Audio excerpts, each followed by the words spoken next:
अश्लाघ्य प्रयत्न ते करतायत. खायचं तेल 150 रुपये किलो का झालं असा प्रश्न आपल्याला लाडक्या बहिणीला मिळून आपल्या चॅनल सहर्ष स्वागत आहे. झटपट बातम्या 24 तास. गॅस सिलेंडर गेला, माझ्या लाडक्या बहिणीच्या खिशातले पैसे काढून घेता.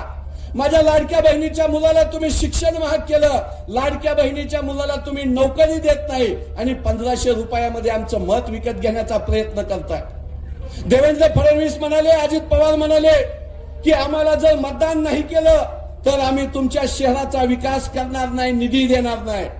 व्यासपीठावर उपस्थित सगळ्या मंडळींना माहित आहे. तुमच्या माहितीसाठी सांगतो की महाराष्ट्राची तिजोरी ही तुमच्या माझ्या कष्टातून जो जीएसटी टॅक्स आपण भरतो त्यामुळे भरते. अजित पवार, एकनाथ शिंदे, देवेंद्र फडणवीसांच्या बापाची तिजोरी म्हणजे महाराष्ट्राची तिजोरी नाही, याचं भान त्यांनी ठेवावं आणि मग जाहीर सभेमध्ये धमक्या द्याव्या. निधी कसा मिळतो, निधी कसा आणायचा असतो याच्यासाठी संसदेपासून विधिमंडळापर्यंत भांडणारं नेतृत्व तुमच्या जालना जिल्ह्यामध्ये आहे.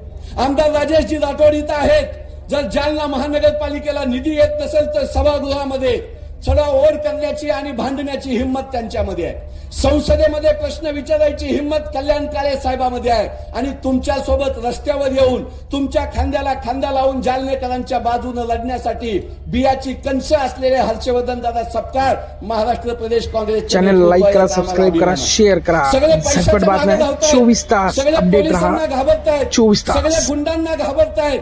पण काँग्रेस पक्ष हा इंग्रजांना पळवून लावलेला पक्ष आहे. भारतीय जनता पक्षाला पळवून लावायला आम्हाला वेळ लागणार नाही, याचा पुरावा येत्या 15 तारखेला तुम्हाला द्यायचा आहे. आम्हाला सांगितलं गेलं की प्रशासक बसवून आम्ही चांगलं काम करणार.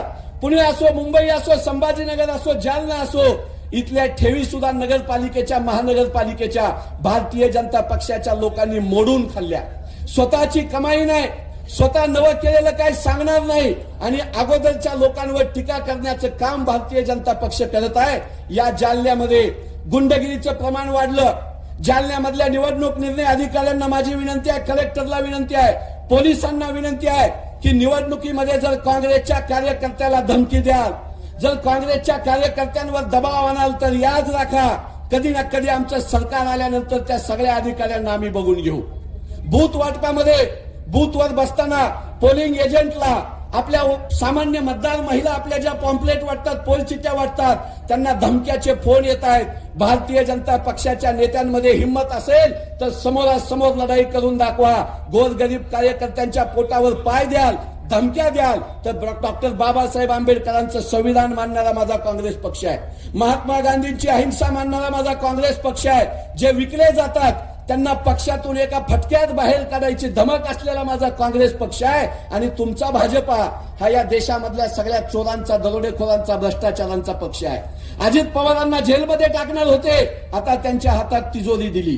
छगन भुजबळांना तुरुंगात टाकणार होते, आता त्यांना कॅबिनेट मंत्री केलं. नारायण राणेला तुरुंगात टाकणार होते, आता त्यांच्या पोरांना खांद्यावर घेऊन देवेंद्र फडणवीस हिंडतायत. या महाराष्ट्रामध्ये चोरांचा, दरोडेखोरांचा, ड्रग्ज माफियांचा, भ्रष्टाचाऱ्यांचा, गुंडांचा एकच गब्बर सिंग आहे, त्याचं नाव देवेंद्र फडणवीस आहे. आणि त्याचा एजंट म्हणून कैलास गोरंट्यालनी आता तिरंगा गमजा काढून भारतीय जनता पक्षाचं फडकं गळ्यामध्ये टाकलेलं आहे.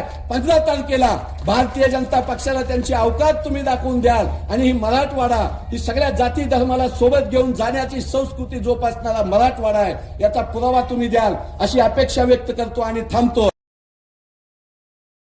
दादांच्या वक्तव्यावर तुमचं काय म्हणणं आहे कमेंटमध्ये नक्की सांगा.